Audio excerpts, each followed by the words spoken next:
E você acredita que a inconsistência que eles viram estava justamente, segundo eles, abre aspas, na falta de confiabilidade do depoimento da vítima, fecha aspas. Assim, por unanimidade, o Tribunal Superior da Catalunha, na Espanha, decidiu anular a sentença anterior. Com isso, Daniel Alves fica totalmente livre, sem nenhuma acusação na justiça espanhola.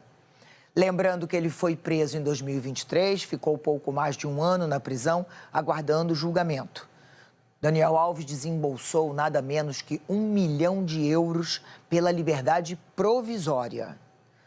Pela sentença anterior, ele ainda teria que cumprir mais 2 anos de prisão. E a promotoria de Barcelona entrou com um recurso que pedia que o ex-jogador voltasse a ser preso e que a pena dele aumentasse para 9 anos sem fiança. A justiça negou esse pedido, também por unanimidade. Bom, Camila e Daniela, queria vocês aqui comigo para a gente falar um pouquinho sobre isso, porque essa reviravolta é espantosa, mas para mim o mais grave é que os juízes definem que há uma inconsistência na confiabilidade da vítima. E isso, infelizmente, é a situação mais comum que existe nesse tipo de crime. Um crime onde não há testemunhas, um crime onde nada foi filmado dentro de um banheiro, não há muitas provas que você... É um crime...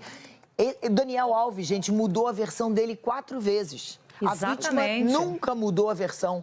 E agora eles dizem que falta confiabilidade na vítima. Tem muito simbolismo nessa decisão. O Tribunal de Barcelona, quando o condenou a uma pena que foi considerada por vários especialistas muito baixa, o condenou por unanimidade. E lembrando exatamente isso, que ele mudou de versão 4 vezes. E não foi mudança de detalhe, não. A primeira versão que ele deu é que ele nem tinha encostado nessa vítima, que a acusação fala que ela foi estuprada dentro de um banheiro de uma boate em 2022 em Barcelona.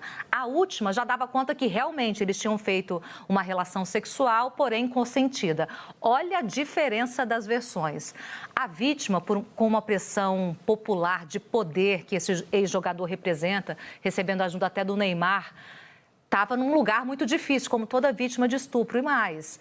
Leilani, isso que você falou é importante porque estupro é um crime muito difícil de você ter o vídeo da hora que acontece. É diferente de outras situações que a gente vê em circuito interno, porque são situações que acontecem na rua. Então, tudo conta contra a vítima. E agora a vítima, que nunca mudou de versão, está sendo apontada como um depoimento sem confiabilidade. Para terminar, esse caso, para além das considerações, a unanimidade de um tribunal diz que ele é culpado. Aí vai para o Tribunal Superior da Catalunha? Não, a unanimidade lá diz que ele é inocente. É muito complicado, acho que para a pessoa que acompanha um caso desse e um crime tão hediondo, entender como 2 tribunais, de forma unânime, veem o caso de uma forma completamente diferente e veem a vítima de uma forma completamente diferente. Esse caso, para além das provas, discussões jurídicas, ele também vai carregar um simbolismo de poder, né? Um simbolismo de que um ex-jogador com tanta influência mundial, com tanto sucesso, pode ser em um tribunal considerado culpado e em outro tribunal ser completamente absolvido com um argumento completamente contrário ao do primeiro. Fica difícil mesmo entender. Eu quero trazer 2 coisas aqui à baila. Primeiro, que a vítima foi assediada até pela mãe do Daniel Alves, que, contrariando totalmente, inclusive, a lei, decidiu expor a imagem da vítima, dizer quem ela era, assediá-la, colocar os seguidores de Daniel Alves para assediar a vítima de estupro. Nesse caso, existem até filmes do jogador entrando com a menina dentro do banheiro. Existe o registro da saída da menina completamente abalada do banheiro da boate. Existe o testemunho das pessoas que atenderam essa menina, essa jovem.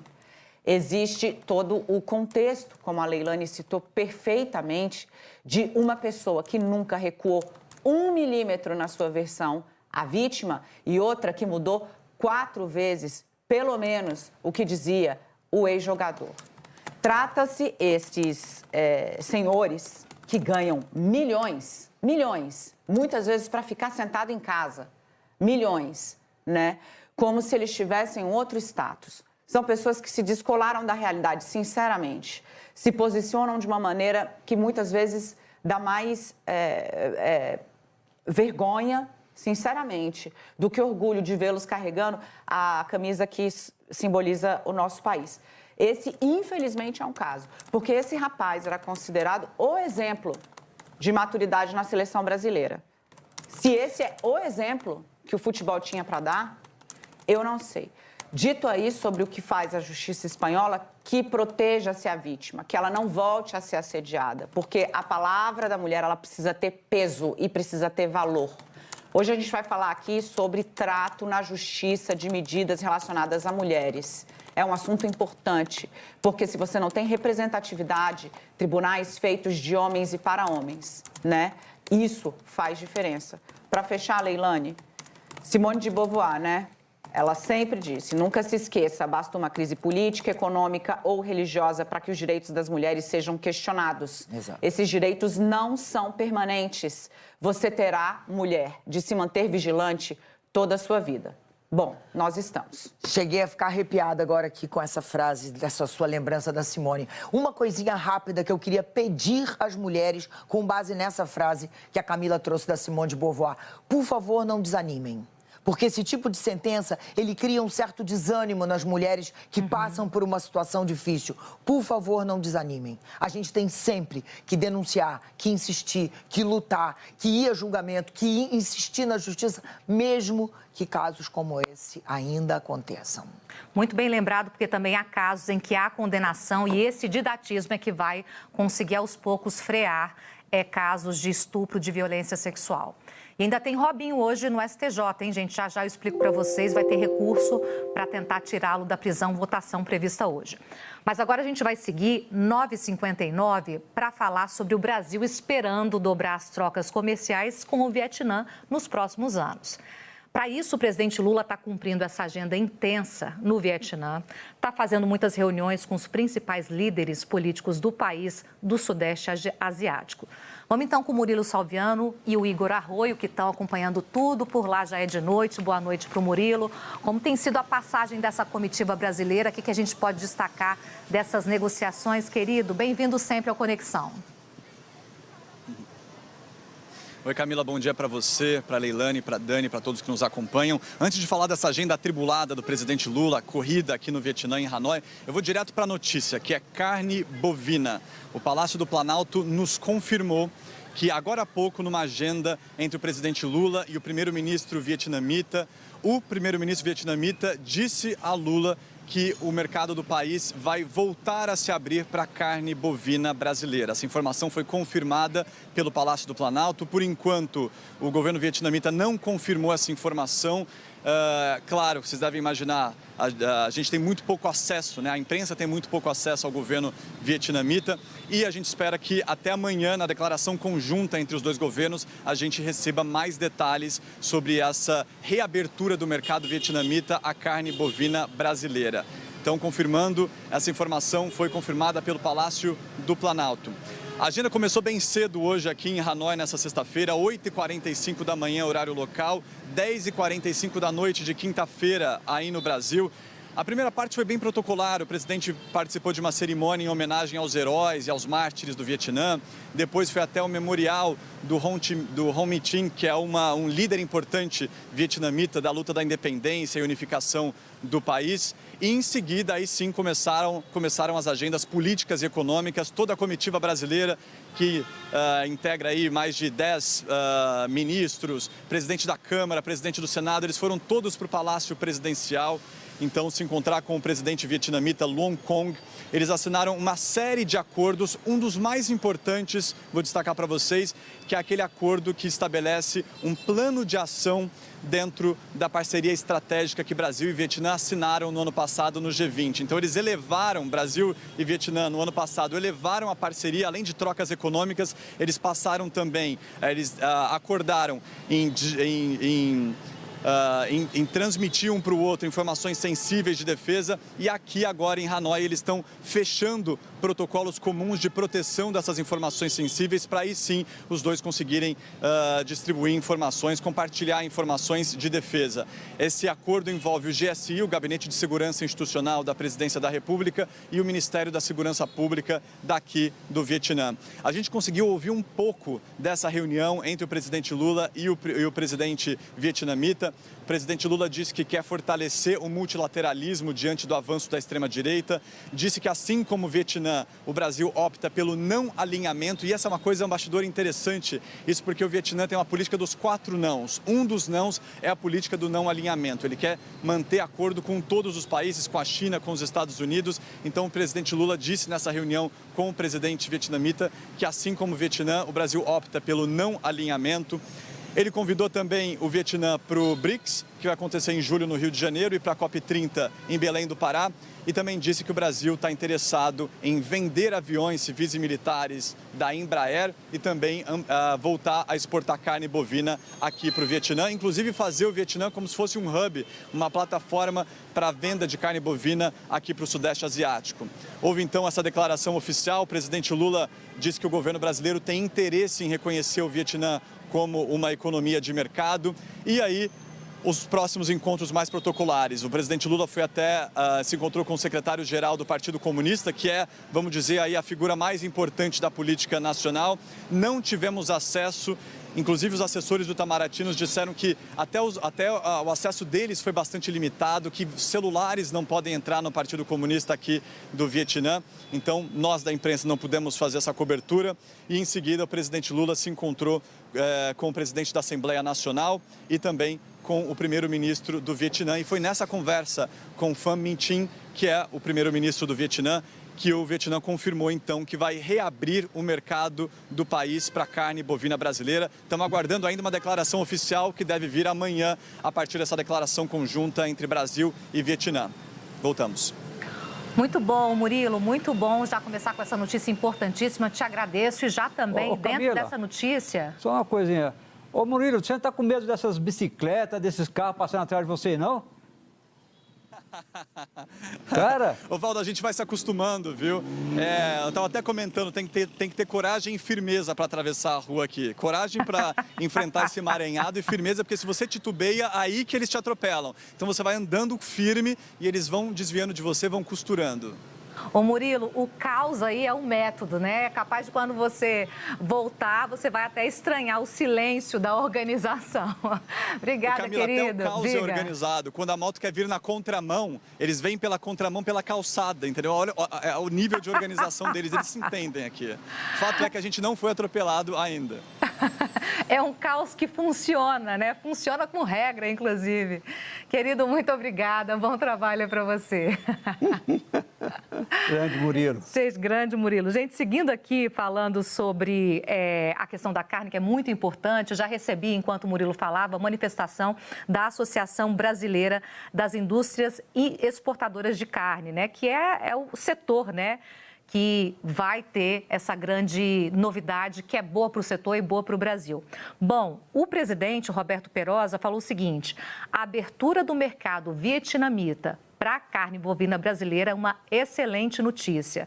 É um mercado com potencial de cerca de 300 mil toneladas, e aí a gente já tem a dimensão por que essa notícia é importante, que pode se tornar, inclusive, um grande hub para a Ásia e o Sudeste Asiático. Segue, então, a Associação Brasileira das Indústrias Exportadoras de Carnes, o presidente Roberto Perosa. Ele diz o seguinte: com essa conquista, o produtor e a indústria brasileira de carne ganham mais uma oportunidade importante para diversificar mercado, para também ampliar seus produtos para o exterior, sem comprometer jamais o abastecimento interno. Então, é a abertura mesmo de mercado.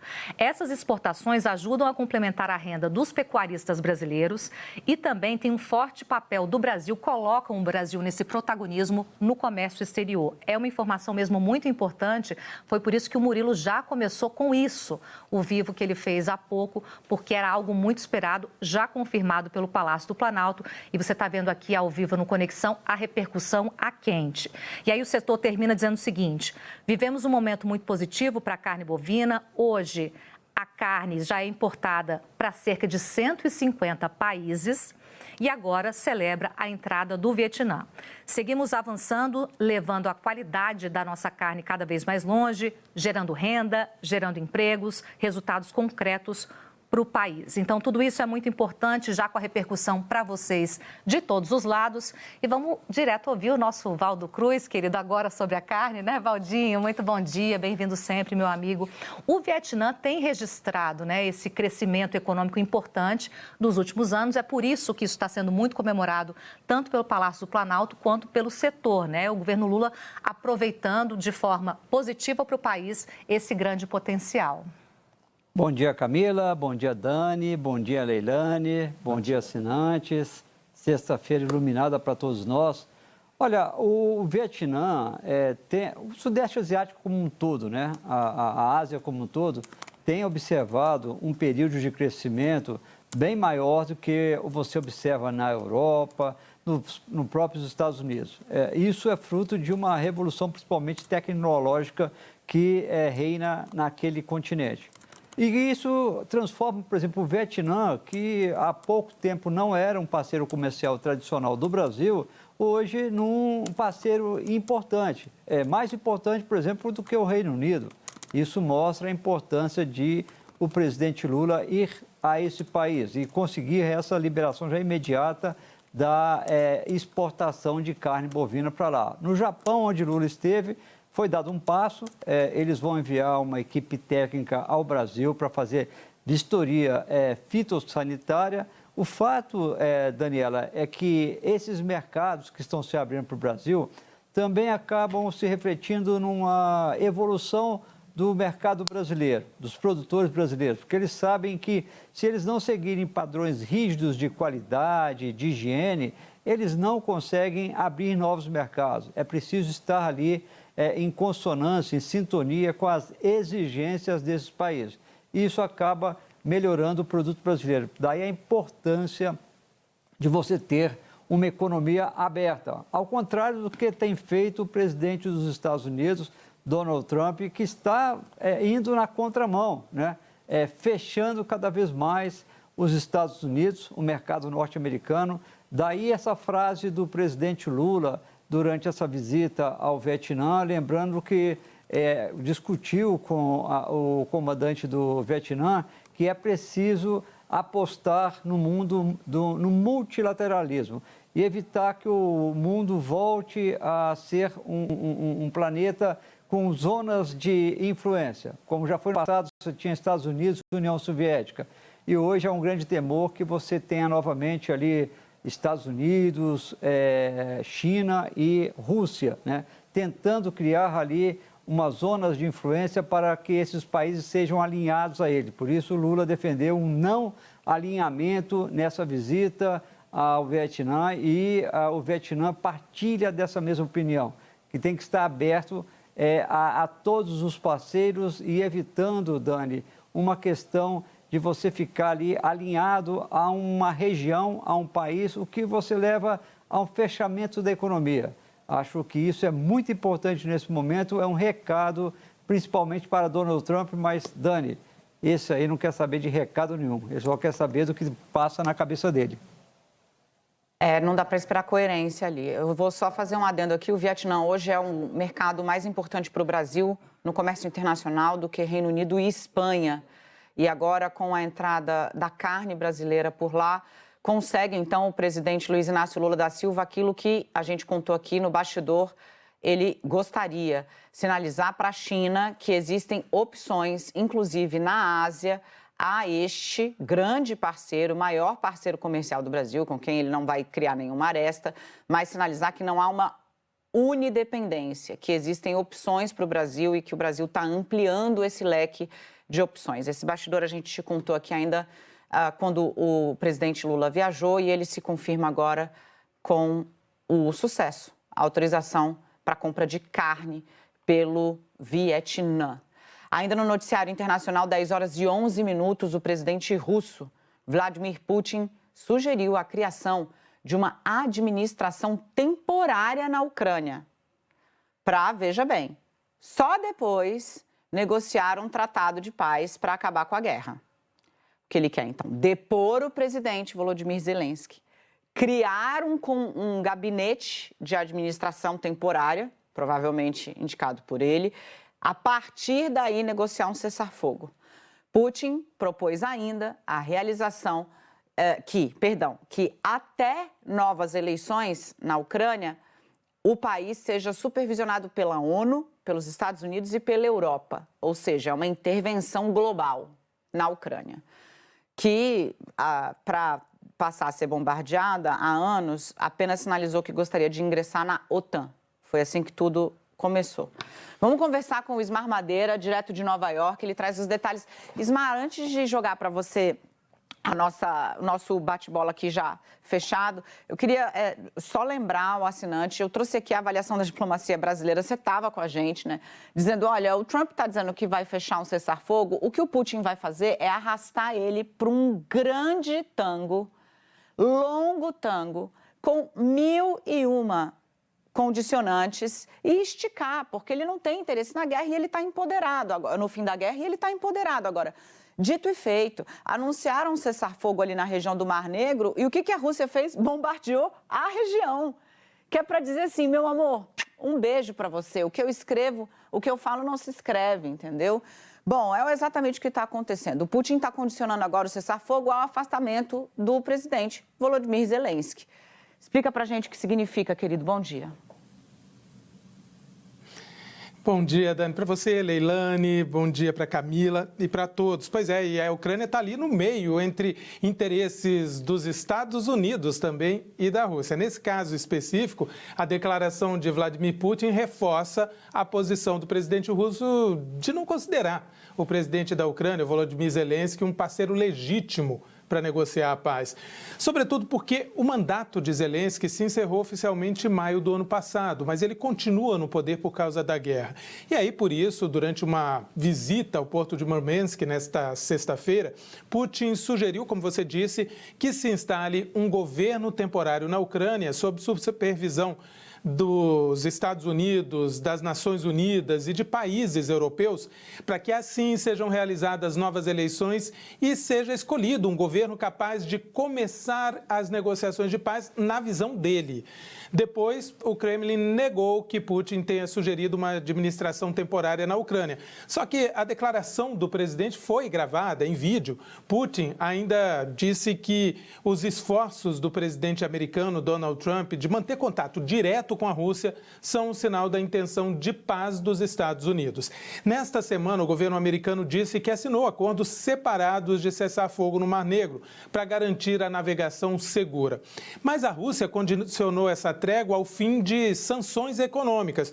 E ontem, líderes europeus reunidos com o presidente ucraniano lá na França decidiram que ainda não é hora para suspender sanções. Os aliados se comprometeram a fazer mais pressão para Putin negociar a paz. Enquanto isso, os conflitos continuam. Os dois lados, tanto a Ucrânia quanto a Rússia, trocaram acusações de ataques com dezenas de drones que teriam atingido infraestruturas de energia nos dois países. O porta-voz do Kremlin, Dmitry Peskov, ele acusou a Ucrânia de continuar os ataques e que isso seria um indicativo de que o exército ucraniano está fora de controle. Não estaria seguindo as ordens da liderança do país, referindo-se, claro, a Volodymyr Zelensky. O Kremlin também disse que a Rússia se reserva o direito de não seguir o acordo de não atacar infraestruturas de energia que foi negociado pelos Estados Unidos. Já a Ucrânia acusou a Rússia de desrespeitar a trégua nos ataques. Autoridades ucranianas também disseram hoje que os termos de um acordo mineral com os Estados Unidos ainda não foram finalizados.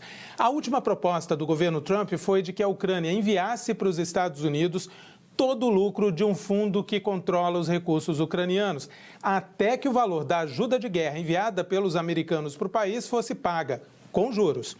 A Ucrânia ainda quer garantia de segurança futura para fechar o acordo e isso ainda não aconteceu. Ou seja, Ucrânia no meio entre Rússia, que está atacando o país, Estados Unidos, que ajudavam a Ucrânia e agora estão negociando aí um acordo, mas também com interesses no país, e nenhum acordo sai por enquanto a guerra continua, viu, Dani?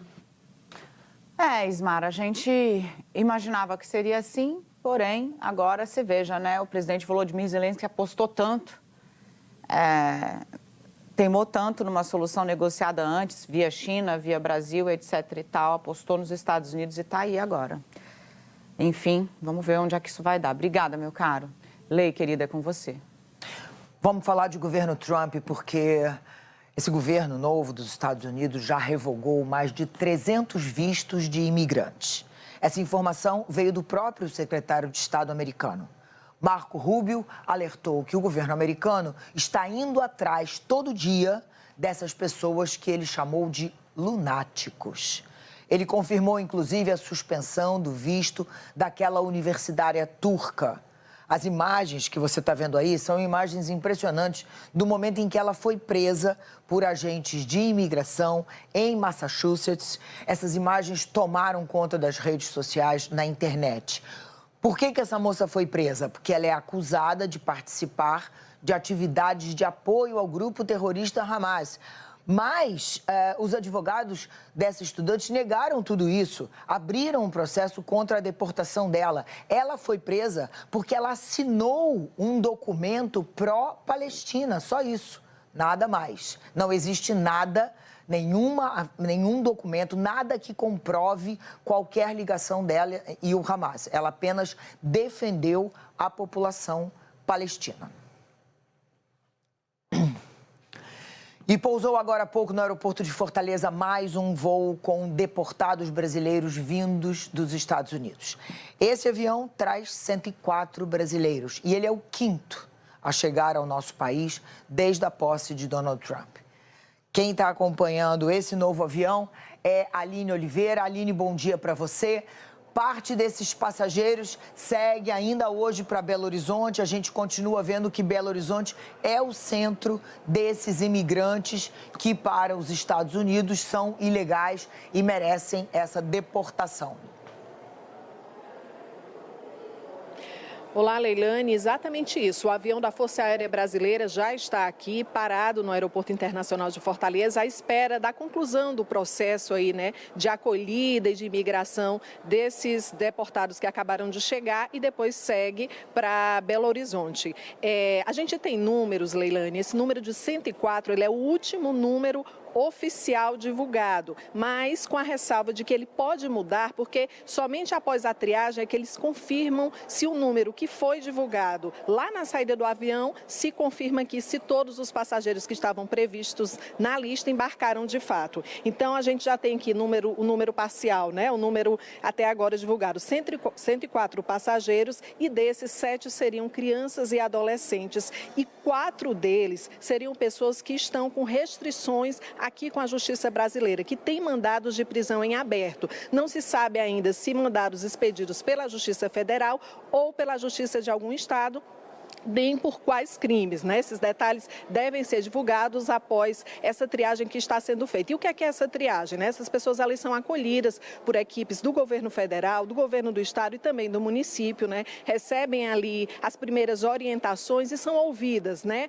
O que é que elas faziam nos Estados Unidos, em que trabalhavam, o que é que elas foram buscar lá, quanto tempo viviam, e depois eles vão fazendo esse balanço e definindo o número que vai, né? De pessoas que vai para Belo Horizonte e os que vão ficar aqui. A priori, a primeira informação divulgada pelo governo do Ceará é que 26 desses brasileiros deportados ficariam aqui. Não significam que são cearenses ou que têm residência, né, têm parentes aqui. Muitas vezes eles ficam aqui e daqui partem para outros destinos, a maioria para o norte do país. Mas, como eu falei, todos esses números vão ser divulgados. A gente lembra que esse é o 5º voo, né, de brasileiros deportados desde o início deste atual governo de Donald Trump, e o primeiro pousou em Manaus e os últimos